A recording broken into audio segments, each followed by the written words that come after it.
Okay. Hi. Good morning. Good morning, good afternoon, or good evening, boys and girls. Depends on what time you're watching this video. So let's start off with properties in the periodic table. Previous section, I've already gone through how a periodic table would look like. We talk about groups. We talk about periods. We've talked about the whole structure of the periodic table. Now, even if let's say you did not, because I did not upload any slides on the periodic table in general, you can straight away dive into this next section of the periodic table, which is, I believe, more important because we will learn about the different properties of certain groups of in this periodic table. Primarily, we will talk about group 1 and group 7 and group 0. I will also touch a bit on the transition elements of the periodic table, but it's just very briefly. Okay, there are certain things that you need to take note of for transition elements, and we'll talk about it more in detail when we go into the topic on metals. Alright, so without further ado, let's talk about group 1 metals, group 1 elements. Group 1 elements are known as alkali metals. Now, if let's say you have not watched the Brainiac video that I've also attached together with this alkali metals, so please do watch that video first. It promises to be pretty spectacular. Now, when you talk about alkali metals, let's talk about sodium in this case. Sodium has been known to react very vigorously with water. Its observation includes just by catching fire and exploding. Now, how would the reaction of a metal cesium, which is way below sodium, compare to sodium in this case? Now, if you were to look at cesium, right? Okay, if you look at the Brainiac video, you will see that cesium will actually react more explosively. It would actually explode a bathtub. It's so incredible. Well, I'm not so really sure because I've not played with cesium before, but I've been told that cesium would behave in an explosive way. So if you were to compare the reactivity of sodium and cesium, definitely cesium is much more explosive than sodium. Now, alkali metals are generally chemically the most reactive metals in the whole periodic table. So therefore, they are so reactive that they cannot exist uncombined in nature. Okay, what does it mean by that? Basically, when you get all the metals in the ground, you cannot possibly get group 1 elements on its own. Okay, they are usually combined with probably oxygen or sulfur or water, stuff like that. Now, why is it that for alkali metals they are chemically the most reactive metal? Is because of its one outer shell or valence electron. Okay, the valence electron is always constantly looking for something. The element is constantly looking for that one valence electron to give away. Okay, because it wants to achieve its noble gas configuration. Okay, so if you were to take a look at lithium all the way to cesium, all of it has one valence electron to give away. Okay, and then once they give away, then it can react. It can become an ionic compound with somebody else. Now, I want to go through because I think some of you all were asking me about why is that for rubidium, the third shell and the fourth shell for cesium has 18 electrons. Now, as of course, our syllabus only covers O levels, so please take note. Second and third shell, valence shell, can only occupy a maximum of 8 electrons. I believe when you go through JC chemistry, then they will start to teach you about the fact that for third electron shell and fourth electron shell, actually it can occupy more than 8. Okay, but we'll not go through that here. Okay, so we assume that for our syllabus, our second and third valence shell has a maximum of 8 electrons. Okay. Now, before we go through about the chemical properties, let's talk about the physical properties. For alkali metals, they are generally very soft metallic solids. They are silvery and it has a metallic luster. It has a low density. If you can recall from the Brainiac video, sodium, potassium and lithium actually floats on water. So they have generally less than density of less than 1. As you go down the group, of course, the density becomes more than 1. Okay, so it will actually sink. It has a low melting point, low boiling point. Okay, generally. Oops, sorry. Okay, and it, of course, like all metals, it has good electrical conductivity, high thermal conductivity, and so on and so forth. Okay, so these are the general physical properties that you need to take note of. Now, in terms of variations for physical properties, you look at the density again. Just now I pointed it out. Okay, as you go down the group, you talk about the atomic radius. That means the number of electron shells keep increasing. Okay, so the atomic radius increases. Okay, so what you are actually seeing is the valence electron gets further and further away from the nucleus. Now, the thing is, as it gets further and further away from the nucleus, the valence electron is easier to get out. Okay, so later on when we talk about the chemical properties, you will see this effect almost obviously. Okay, now in terms of density, as you take note, rubidium and cesium, it starts to get more than 1. Okay, melting point, it starts to get lower and lower. Okay, so density increases, melting point decreases as you go down the group. Okay, now as I was saying, which group 1 metals can float on water? This one you can see from the video: lithium, sodium, and potassium, because all these metals have a density of less than 1. Now, other similarities, for the metals, right, it tarnishes. When you say it tarnishes, basically it reacts with air and water. So usually for group 1 elements, you keep it under oil to prevent contact with the air. Now, group 1 elements are called alkaline metals because when they react with water, they give an alkaline solution. Basically, all group 1 metals, when they react with water, they will form a hydroxide. So, as I was saying, for lithium, when they react with water, okay, it will form lithium hydroxide. Sodium, when they react with water, it will form sodium hydroxide. Potassium, when they react with water, it will form potassium hydroxide. Okay, so these things I will elaborate more when it comes to metals, the topic on metals. Now, let's talk about its chemical properties. For group 1 elements, they react with cold water very vigorously. Okay, just like you see in the Brainiac video, and they catch fire and even cause explosion. So, what is the product? Just now, as I mentioned, for lithium, it reacts quickly. It catches a bit of fire. To react with water.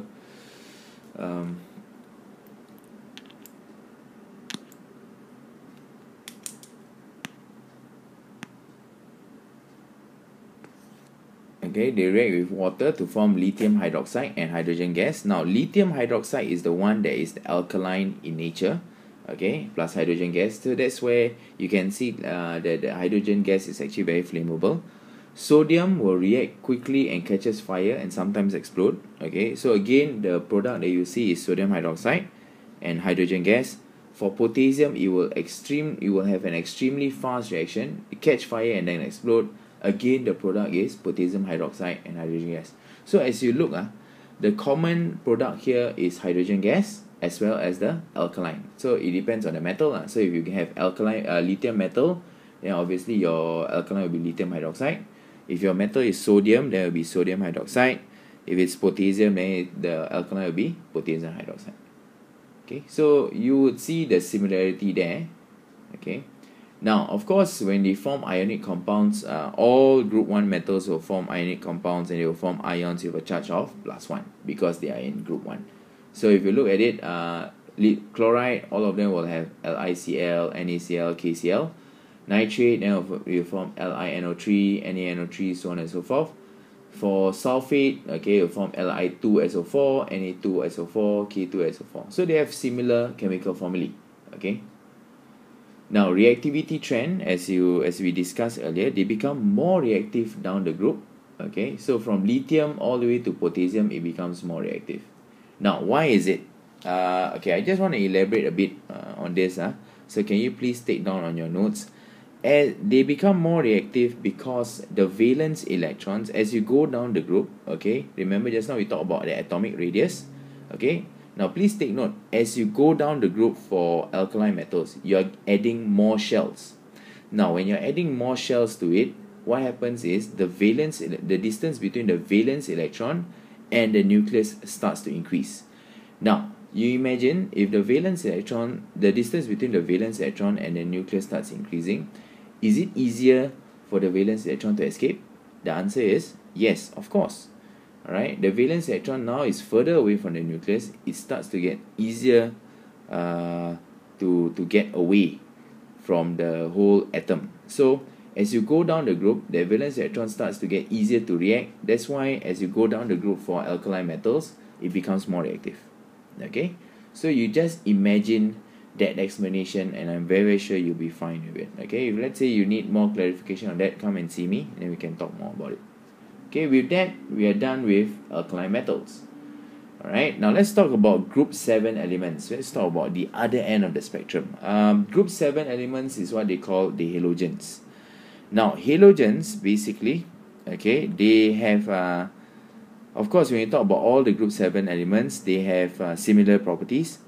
Now, how do you compare the physical properties of chlorine with other group 7 elements? Okay, let's talk about it. Now, like alkali metals, halogens are also very reactive, but of course in terms of the non-metal section. Then they are so reactive that they are not found freely in nature. They are usually found combined with other elements. Now the elements are so reactive, with fluorine being the most reactive element in the periodic table. Now why is it so? Because as compared to group 1 elements, the alkali metals, for halogens, they have 7 valence electrons, 7 outer shell electrons. So they just need one more outer shell electron, then after that they will achieve full octet structure. So they are constantly looking for donors, okay, for their 7 valence electrons. Okay, so if you look at the whole spectrum, right, fluorine, chlorine, bromine and iodine all has 7 valence electron. Okay, so that's why they are so reactive that usually they will react on its own. Okay, so most of the time for group 7 elements, they will exist as diatomic molecules. Now what do I mean by diatomic molecules? That means it will exist as F2, Cl2, Br2 and I2. Okay, of course there are other elements such as oxygen, hydrogen gas, that behaves as a diatomic molecule, but for halogens, all of them, okay, will be diatomic. Now general physical properties for halogens, okay, very simple. They are of course non-metals, okay, because they have 7 valence electrons. They have low melting point and low boiling point in general. Because that they are usually non-metals, right? They are usually liquids and gases. They are non-conductors of electricity, and as simple molecular structures or simple molecular compounds, they dissolve readily in organic solvents like tetrachloromethane. Okay, they don't dissolve in water at all. Okay, however, chlorine, bromine and iodine are somewhat sparingly soluble in water. Okay, now why is it? Because for sparingly soluble in water, they are generally aqueous. Okay, so they can somewhat dissolve in water a bit, okay, but in general they are not. Okay, so let's talk about the variations in physical properties down the group. Okay, now if you look at the physical properties, okay, molecular formula I've already gone through. When it comes to, okay, as you go down the group, again atomic radius increases as you add more electron shells to it. Then this is where it starts to get a bit interesting. The melting point and boiling point generally increase. Now when it generally increase, right, that's where you see that in the fifth column here, that the state at room conditions, okay, that's where as you go from fluorine and chlorine, they are generally gases. Now as you go to bromine, down to bromine, it becomes a liquid, and then as you go to iodine, it becomes a solid. That's why that's because the melting point and boiling point as you go down the group starts to increase. Now the color also is the one that is also very important. So for color, you need to remember that fluorine is pale yellow, chlorine is greenish yellow. In some textbook they call it yellowish green, doesn't matter. For bromine is reddish brown, for iodine is shiny black. So for this table, right, the one that is most important is you have to remember that halogens are diatomic molecules. The state at room condition, you have to remember that fluorine and chlorine, they are gases. Bromine is liquid, iodine is solid, and you have to remember the color as well. Okay, so these are the things that you have to generally remember. Okay, now explain why do you think halogens have low melting points. This one, of course, we've gone through the topic on bonding. Okay, so basically they are simple molecular compounds. So very small amount of energy is needed to overcome the weak van der Waals forces of attraction. Okay, so this one is just a revision of your chemical bonding. Now, of course, your compounds of halogens, your halogen atom readily gains one electron to fill its valence electron to achieve stable octet configuration. So when your halogen atom gains one electron, they will form an ion of -1. Okay, so now it's very happy. So the thing is, usually it will form compounds with group 1 elements, and when they form compounds with group 1 elements, they will form an ionic compound. So they will have a similar chemical formulae. Now, for reactions of halogens, right, as I was saying, they react vigorously with metals to form ionic salts. Why? Because usually the metals would be the one who would have 2 valence electron, 1 valence electron to contribute. So they would need that one more valence electron to fulfill its octet configuration. So for example, here you can see that the sodium will react with chlorine to form sodium chloride, which is an ionic salt or ionic compound.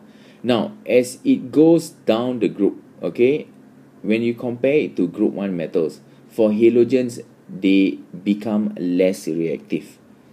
Okay, they become less reactive. So this is in contrast to group 1 elements. If you compare alkali metals, right, as you go down the group for alkali metals, it becomes more reactive.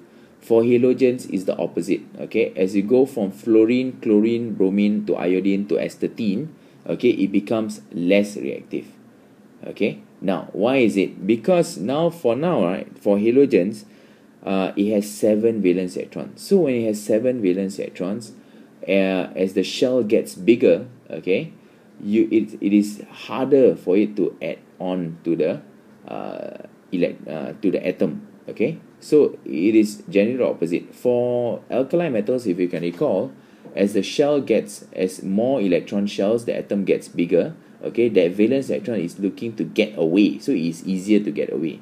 But for halogens, as you increase the number of electron shells, okay, you are looking to add on, so it's harder for you to add on to that electrons. Okay, now as long as you can remember that the trend is the opposite for halogens and group alkali metals, is fine. Okay, so obviously for my tip, okay, you just have to remember either one. Okay, so if you remember that halogens becomes less reactive down the group, then you just remember the opposite for alkali metals. Okay, now you need to remember the reactivity for halogens. Why? Because for halogens, it will undergo this unique reaction called displacement reaction. Now, displacement reaction, later on, another part, you will recall that for metals will also undergo displacement reaction. But for now, let's concentrate about the idea for halogens. Okay, let me see whether my pen, my stylus can work. Okay.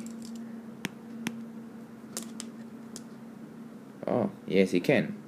Fantastic. Okay, never mind. Let's in case if I need it. Okay. Now, what is displacement reaction all about? Basically, displacement reaction involves a more reactive halogen displacing a less reactive halogen from its aqueous solution of its ions. Now, what is it basically involved?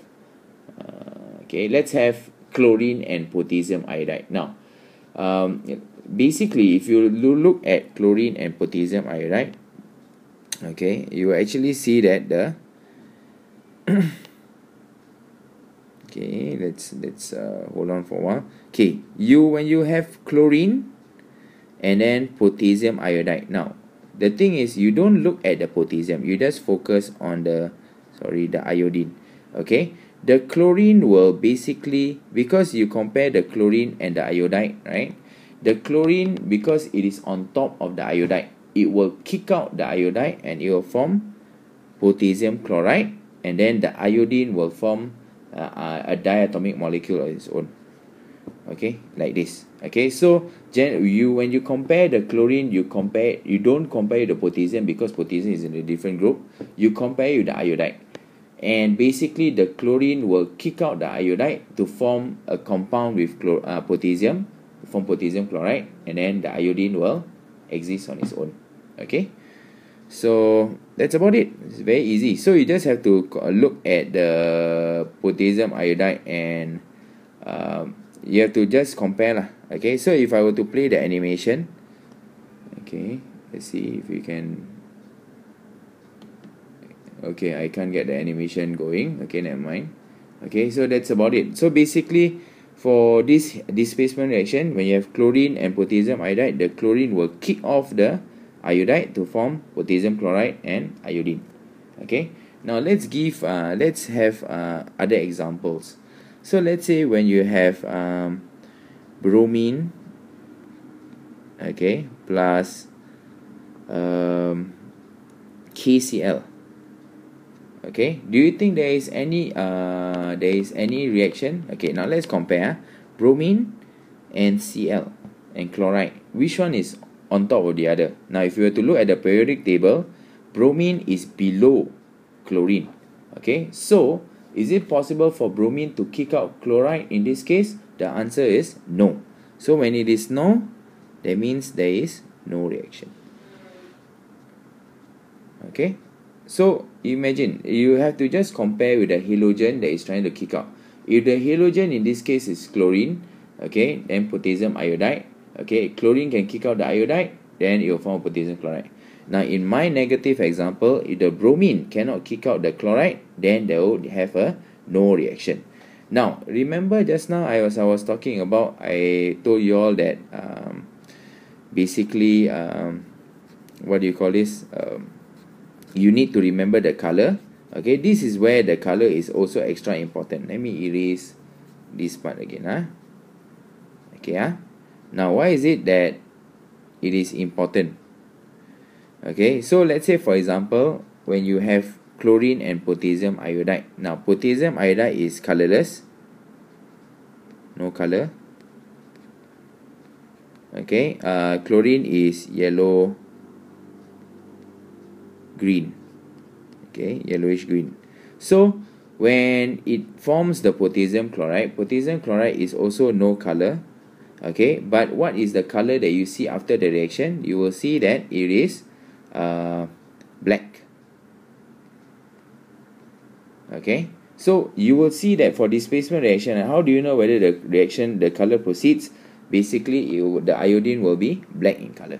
That's about it. Okay, so that's why it's very, very important for you to know the color, the resultant color of the solution. So just now when I talk about my negative example, when you talk about bromine and potassium chloride, what is the color that you will see? Basically, the bromine, okay, will remain reddish brown because there is no reaction with the potassium chloride. So when you just add the reddish brown bromine, then the color will dominate, then nothing else will happen. Okay, so let's just go through slightly again, okay, because it's not an actual lesson. How about bromine and Ki, potassium iodide? Will there be a reaction? The answer is yes. Why? Because if you compare bromine and iodide, okay, bromine is on top of the iodide, so you form KBr, K plus I2. Okay, then you balance the equation. Okay, that's where you get. Now, how about the observation? Again, bromine is reddish brown. Okay, for reddish brown, then after that, when you get the iodine, when you proceed on the equation, will you see the reddish brown anymore? Don't have, because all the bromine has been reacted to form potassium bromide, and potassium bromide is colorless, no color. Okay, so for you will see that the reddish brown no longer there, and then instead you will see the black color of iodine. Okay, so if it comes out iodine, then it will be black color. If it comes out bromine, then it will be reddish brown. Okay, so that's why it's very, very important for you to learn the colors for displacement reaction. So for group 7 elements, please take note. Okay, very, very important. You need to master the art of displacement reaction. Okay, Ken? Alright, so let's talk about group 0 elements. Group 0 elements is quite simple, the noble gases. For noble gases, right, okay, basically you've touch a bit on noble gases. Noble gases have all their atoms have 8 outer shell electrons, of course with the exception of helium. Helium has only 1 shell, so it only achieves duplet configuration. Now, all the elements in this group are all non-metals. Okay, so if you were to take a look, the first one, helium, okay, has 2 electrons, very happy already. The rest, neon to xenon, has 8 valence electron. Okay, so all of them will exist as colorless gases at room temperature. They won't have any color. Now, please take note of this, because later on when we talk about neon, okay, we will talk about something else. Okay, so if you were to look at the physical properties of helium all the way to xenon, okay, nothing much interesting to look at. Basically, atomic radius increases down the group. As you go down the group, the boiling point generally increases, and then the density gets heavier and heavier. Okay, and you also need to take note that it has low melting point and low boiling point. All of them are basically gases. Okay, now chemical properties also, there's not much to talk about because they are all monoatomic. Monoatomic means they exist as single atom rather than molecule. This is in comparison to halogens. Halogens exist as diatomic molecule. So for them, right, they have already achieved the full octet structure. Say they don't react anymore.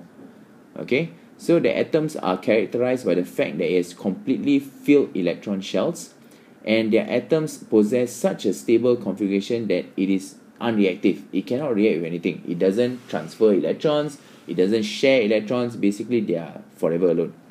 Okay, and because of their unreactive nature, noble gases are actually very useful to provide inert atmospheres to prevent reaction from occurring. So basically, what they can do is they can protect other elements from reacting. Okay, so later on this part, because of the noble gases, right, the important part is the uses for noble gases. Now for argon, if you were to refer to your textbook, your argon is used in light bulbs because it will not react with the tungsten filament. The tungsten filament is the one that provides the glow of the light bulb. Now the fact is, the tungsten filament sometimes can corrode over time.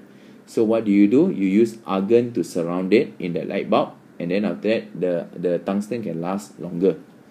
Okay, neon, remember just now when I said all the noble gases have no color, but neon, when you provide a certain kind of lighting, okay, it can be used in advertising light. So the lights that you see in shops and all that, those are provided by neon.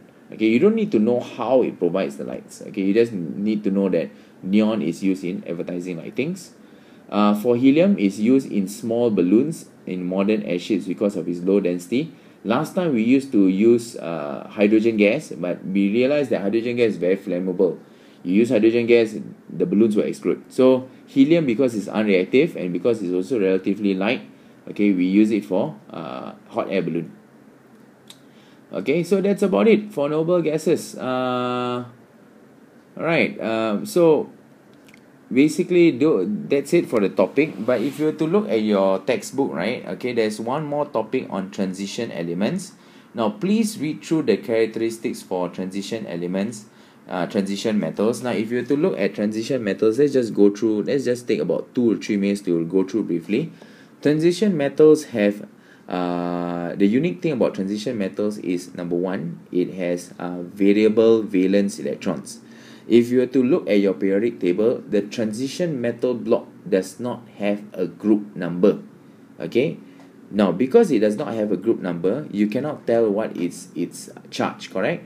Now why is that? Because for transition metals, it can be any charge. Okay, it can be +1, sometimes it can be +2, sometimes it can be +3. So it depends on the nature of the transition metals in the first place.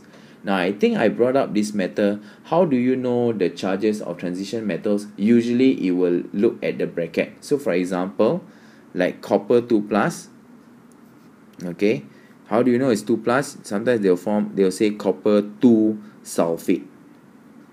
Okay, so if it's copper 2 sulfate, then you know that the charge of the copper is copper 2+. If it's copper 1 oxide, then you know that the charge is 1+ for that copper. Usually for iron, it's iron 2+, iron 3+. So it's very unique. Transition elements are the only group that has variable valence electron or variable charges. Okay, the other second unique characteristic for transition elements is they form colored compounds. Okay, so later on when we talk about I haven't talked about salts yet. For transition elements, they are usually widely used because they can form very distinct colors. Like for example, copper 2 plus, usually it will form blue colored compounds. Iron 2 plus, it will form green colored compounds. Iron 3 plus, it will form reddish brown compounds. So they're actually very colorful. Okay, this is compared to halogens. Halogens also got color. So later on, as we go along the topic, we will learn more about the colors. The last thing about transition elements I want to talk about is basically it is useful in becoming catalysts. That means when you add transition elements to certain reactions, it actually can speeds up the reaction. So later on, when we go through certain reactions, right, we realize that you can add certain metals, okay, to speed up the reaction. Okay, basically this is called catalyst. Okay, so please try and read up transition elements topic on its own. If I've got time next week, okay, I will touch briefly on it. But that's about it. Okay, so that's about it for this topic. Please, once you are done, please go through. Please do the workbook on periodic table. Then I will go through during the next lesson. Okay. Thank you so much for paying attention. I know it's not been easy. Okay, listening to my voice and looking at the slides. So I hope if you have any questions, please message me through WhatsApp or see me personally. Thank you. Have a good night. Bye bye.